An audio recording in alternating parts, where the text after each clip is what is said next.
हमारे इस क्लास में आप सभी लोगों का मोस्ट वेलकम किया जाता है। आज का टॉपिक हमारा है कि तत्वों के वर्गीकरण का प्रयास और अव्यवस्थित को व्यवस्थित करना।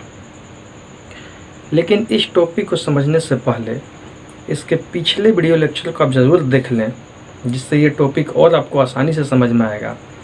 और उस क्लास को हमने नाम दिया था कि केमिस्ट्री का नाम केमिस्ट्री क्यों पढ़ा और साथ साथ कैसे पढ़ा, ये पूरा तमाम प्रोसेस को हमने समझाया था, तो उसको ज़रूर देखें। चलिए, हम लोग उस क्लास में ये समझे थे कि केमिस्ट्री का नाम केमिस्ट्री कैसे पढ़ा। इसमें हमने ये समझाया था आपको कि कैसे मिस्र देश में ये सारा खेल हुआ, और खेल होने के साथ साथ धीरे धीरे तत्वों की संख्या में वृद्धि भी हुई। तत्वों की संख्या जब कम थी तो उस समय लोगों को काफ़ी दिक्कत नहीं होता था तत्वों के गुण और धर्म को जानने में। लेकिन जैसे जैसे तत्वों का संख्या बढ़ना शुरू हुआ, जैसे जैसे तत्वों का संख्या बढ़ना शुरू हुआ, वैसे वैसे तत्वों के गुण धर्म को जानने में भी दिक्कत और परेशानी का सामना करना पड़ा। और तब जा करके लोगों को लगा कि नहीं, अगर हम इनको व्यवस्थित नहीं करेंगे तो हमें काफ़ी दिक्कतों का सामना करना पड़ेगा। व्यवस्थित करने का मतलब यहाँ पे ये हो जाता है, बहुत ध्यान से समझ लेना है इसको। व्यवस्थित करने का यानी कि क्लासिफाइड करना, कैसे इसको क्लासिफाइड करेंगे, कैसे वर्गीकरण करेंगे, है ना। क्यों वर्गीकरण किया जाए, तो वर्गीकरण क्यों किया जाए भाई, तत्वों के वर्गीकरण करने की आवश्यकता क्यों पड़ी। तो जब तत्वों की संख्या में वृद्धि होने लगी तो उनके गुण धर्म को जानने में परेशानी क्रिएट होने लगा, दिक्कत होने लगा। और यही कारण है कि तत्वों का वर्गीकरण का प्रयास किया गया या तत्वों के वर्गीकरण की आवश्यकता पड़ी। आजू क्लियर। तत्वों के वर्गीकरण का मतलब क्या है, आखिर तत्वों के वर्गीकरण का मेनली मतलब क्या है, तो इसे देखिए हम ये समझाना चाह रहे हैं। देखिए यहाँ पे अव्यवस्थित को व्यवस्थित करना, इसलिए यहाँ पे लिखा गया है कि अव्यवस्थित को व्यवस्थित करना, मतलब वो अव्यवस्थित था, कैसे उसको व्यवस्थित किया जाए, क्लासिफाइड कैसे किया जाए। इसको हम कुछ ऐसे समझे, कुछ एग्जाम्पल से। जैसे आप ये समझें कि किराना का एक दुकान है, उस किराना के दुकान में है ना, किराना के दुकान में पूरा सामान वहाँ पे तो है, लेकिन वो सामान एक ही जगह पे ढेर के रूप में लगा हुआ है। ढेर का मतलब ये हो गया कि उसमें कोई व्यवस्था नहीं है, सारा अव्यवस्थित तरीक़े से रखा हुआ है। कहीं कहीं कोई सामान रखा हुआ है, ना कोई रेक है, मतलब ना कोई रेक बना करके सामान रखा गया है ना कोई उसमें स्टैंड्स वगैरह है जहाँ पे सामान को रखा गया है। सब जैसे तैसे रखा गया है अव्यवस्थित तरीक़ा से।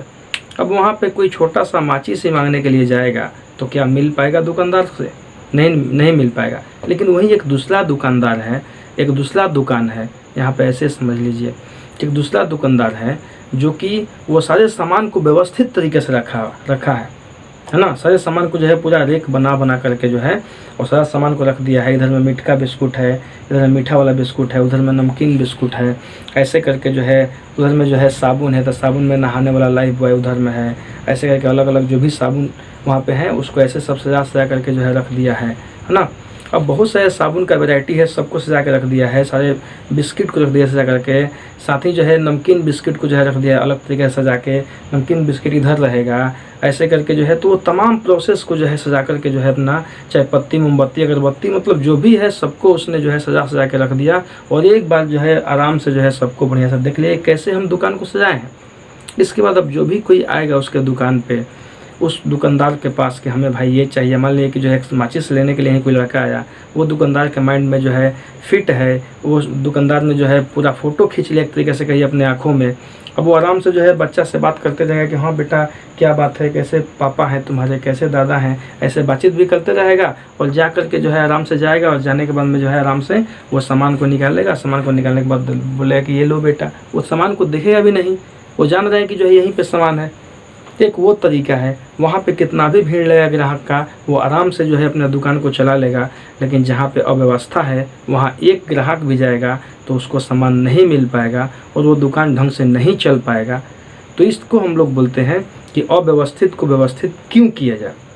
व्यवस्थित कर लेने से, मतलब क्लासिफाइड या वर्गीकरण कर लेने से किसी भी चीज़ का एक सिस्टम बन जाता है, जिससे कि जो है उसको बहुत दिन तक जो है और काफ़ी दूर तक जो है उस सिस्टम से जाया जा सकता है, और वहाँ पे दिक्कतें बिल्कुल नहीं होती है, और आसानी ही आसानी होती है उस काम को जो है करने में। जैसे एक और एग्जांपल हम लेते हैं, जैसे मान लीजिए कि जो है हम लोग के पास बहुत सारे क्लासेज हैं, जिसमें जो है 8 क्लास का लड़का है, 9th क्लास का लड़का है, 10th का लड़का है, ऐसे ही ISC फर्स्ट ईयर का है, ISC सेकंड ईयर का, ऐसे ही बहुत सारे जो है क्लासेज का लड़का है ना। ऐसे ही जो है बहुत सारे क्लासेज का। अब जरा समझना है यहाँ पे ये बात कि एक ही क्लास में सब लड़का को बैठा दिया जाए, बहुत बड़ा जो है बहुत बड़ा क्लास है, उसमें सबको बैठा दिया, उसमें 8 को बैठा दिया जाए, उसमें 9th को, 10th को, ISC first year, ISC second year, सबको बैठा दिया जाए। अब जरा समझिए, जब सबको एक ही क्लास में बैठा देंगे तो क्या लगता है, क्या वो क्लास चल पाएगा? क्या क्लास नहीं चल पाएगा। क्यों? क्योंकि आप क्या पढ़ाओगे, 8 का पढ़ाओगे कि 9 का पढ़ाओगे कि 10 का पढ़ाओगे, कौन सा क्लास को पढ़ाओगे? और बाकी बच्चे जो हैं, जो भी क्लास शुरू करोगे, जिसको भी पढ़ाना, तो बाकी बच्चे शोर मचाना शुरू कर देंगे। तो यहाँ पे समझना ये बात है, वहाँ पे अव्यवस्था हो जाएगा, उसी को बोलते हैं अव्यवस्था। लेकिन वहीं जो है एक टीचर जो है, दूसरा टीचर, उसने क्या किया, उसने जो है अलग अलग क्लासेज बना दिए, और अलग अलग क्लासेज बनाने के बाद में बांट दिया कि इसमें 8 क्लास बैठेगा, इसमें 9th बैठेगा, इसमें 10th का लड़का बैठेगा, इसमें ISC फर्स्ट ईयर का लड़का बैठेगा, इसमें ISC सेकंड ईयर का लड़का बैठेगा। ऐसे करके अलग अलग जो है उसने क्लास को बांट दिया, बहुत सारे रूम बना दिए, अलग अलग रूम में क्लास को बांट दिया। अब आराम से क्लास चलेगा, अलग अलग टीचर जो है जाएंगे, अलग अलग टीचर जा करके पढ़ाएंगे, तो आराम से क्लास चल जाएगा। तो ये हुआ क्लासीफाइड का तरीका। क्यों क्लासीफाइड किया जाए? ताकि जो है वो एक सिस्टम बन जाए और काम आसानी से हो। वहाँ पर भी जो है काम जो है दिक्कत में हो रहा था, चूँकि तत्व जो है धीरे धीरे संख्या बढ़ रहा था, और कैसे कौन सा तत्व का गुण धर्म जो है वो लोगों को जो है समझ में नहीं आ रहा था, लोग भूल जा रहे थे। कौन सा तत्व का गुण जो है किससे मैच कर रहा है, कौन सा तत्व किससे अभिक्रिया करेगा नहीं करेगा, ऐसे करके बहुत सारी प्रॉब्लम क्रिएट हो रहे थे। तब जा करके जो है तत्वों का जो है वर्गीकरण की आवश्यकता हुई, और बहुत सारे लोग इस वर्गीकरण में जो है प्रयास भी किए। आपको बता दें कि बहुत सारे लोग प्रयास किए। इसमें जो है कुछ ऐसे लोग हैं जिन्होंने जो है, उनकी भूमिका जो है काफ़ी इम्पोर्टेंट है। उस व्यक्ति को हम लोग जान लेते हैं। उसमें जो है जो पहला प्रयास था वो था लेवोजियर का। लेवोजियर को जो है हम लोग रसायन का पिता भी कहते हैं, है ना। लेवोजियर या लभवाजे भी इसका नाम है ना। ऐसे करके जो है इसने क्या किया कि इसने तत्वों को जो है 2 भाग में बांट दिया, धातु और अधातु के रूप में बांटा था, धातु और अधातु में बांट दिया था। लेकिन ये रूल जो है, इसका बांटने का ये तरीका बहुत दिन तक नहीं चला, कारण कि जैसे ही उपधातु का जो है खोज हुआ, जैसे ही उपधातु आए, ये रूल पूर्णतः खत्म हो गया, क्योंकि उसने उपधातु के बारे में कुछ बताया ही नहीं था। तो ये जो है नियम ऐसे ही खत्म हो गया। ऐसे ही जो है आगे था लोथर मेयर, एक व्यक्ति था लोथर मेयर, है ना। इसने भी जो है अपना नियम बनाया था, है ना। लूथर मेयर का भी नियम था, लेकिन ये भी नियम जो है बहुत दिन तक नहीं चल पाया। ऐसे ही जो था एक प्राउस्ट व्यक्ति था, प्राउस्ट नाम का, उसने भी नियम अपना बनाया था क्लासिफाइड करने के लिए, है ना। वर्गीकरण में जो है उसने भी अपना प्रयास किया था। ऐसे ही जो है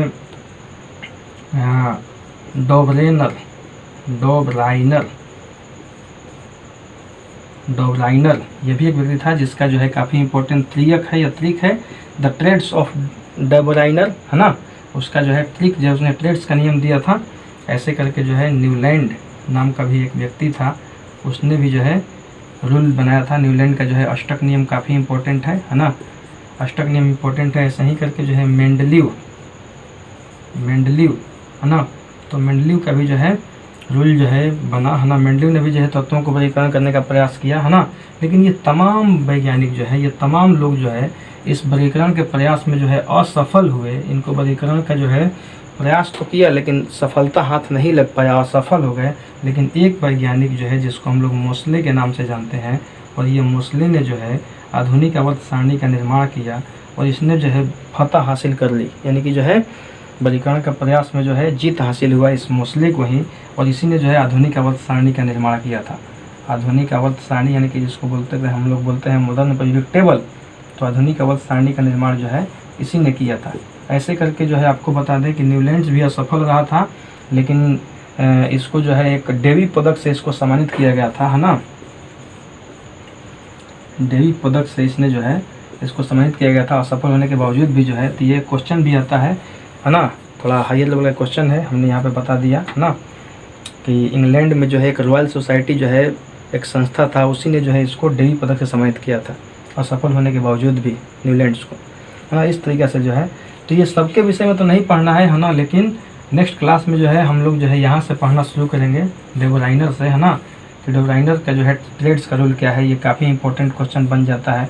और ये सारे जो क्लास जो हमने लिया है ये फर्स्ट ईयर, मतलब क्या इसी फर्स्ट ईयर यानी कि 11th क्लास में भी यही चीज़ पढ़ना है और 10th में भी पढ़ना है। तो ये क्लास दोनों के लिए काफ़ी इंपॉर्टेंट हो जाता है ना। तो 11th क्लास के स्टूडेंट भी इसको बहुत ध्यान से देखें, 10th का स्टूडेंट जो है वो भी ध्यान से देखें और इसको ध्यान से समझें। ऐसे करके जो है तो डेवलाइनर के रूल से जो हम लोग आगे नेक्स्ट वीडियो में पढ़ेंगे। चलिए, अभी तक का ये क्लास कैसा लगा? मस्त आधा समझ में।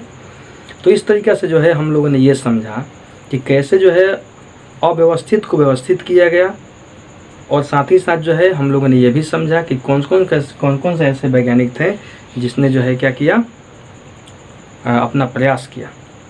आप लोगों को देखिए जानकारी के लिए बता दें कि ये जो चैनल पे जो है हम लोग काम कर रहे हैं, ये चैनल पे जो है आपको वो तमाम वीडियो मिलेंगे और वो तमाम क्लासेज मिलेगा जिसको जो है करके आप जो है बहुत ऊपर तक जा पाएंगे। हम लोग का प्लानिंग है कि हम लोग जो है बच्चों के लिए, खास करके 10th क्लास के बच्चों के लिए जो है वो सारे जितने भी सब्जेक्ट हैं वो तमाम सब्जेक्ट का जो है और तमाम चैप्टर का जो है हम लोग ढंग से जो है वीडियो बनाएं। NCERT किताब को ढंग से डील किया जाए, जहाँ से क्वेश्चन बोर्ड में आते हैं वहाँ पे जो है सबसे पहला कि NCERT का जो भी अध्याय है उस अध्याय का जो है बहुत ढंग से हम लोग उसको बताया जाएगा, बहुत समझाया जाएगा ढंग से, क्या टेक्निक है, क्या प्रोसेस है, वो तमाम चीज़ों पर, वो तमाम थ्योरी पे जो है बात किया जाएगा। नंबर दूसरा, उसमें जो भी क्वेश्चन है उस क्वेश्चन पे बात किया जाएगा, क्वेश्चन कैसे हल करना है, अभ्यास के प्रश्न जो भी NCERT में दिए उसको बताया जाएगा।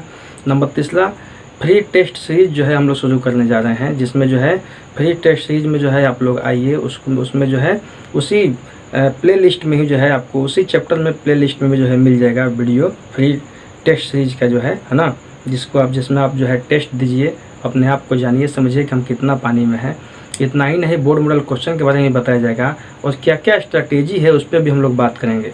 तो ऐसे करके जो है बहुत ढंग से जो है एक प्लानिंग के साथ हम लोग उतरे हुए हैं और लगातार जो है प्रयास कर रहे हैं, है ना।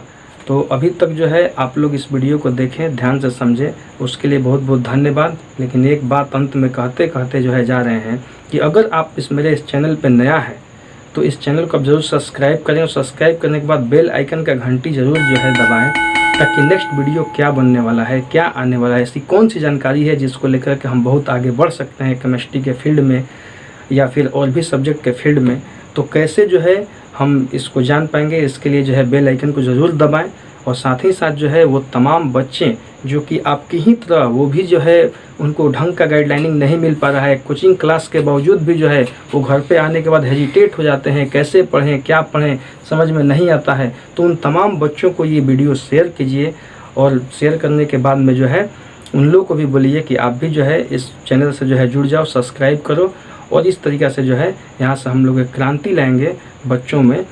तो अभी तक जो है इस चैनल पे बने रहने के लिए और ध्यान से हमको सुनने के लिए जो है आप लोगों का बहुत बहुत धन्यवाद। Thank you.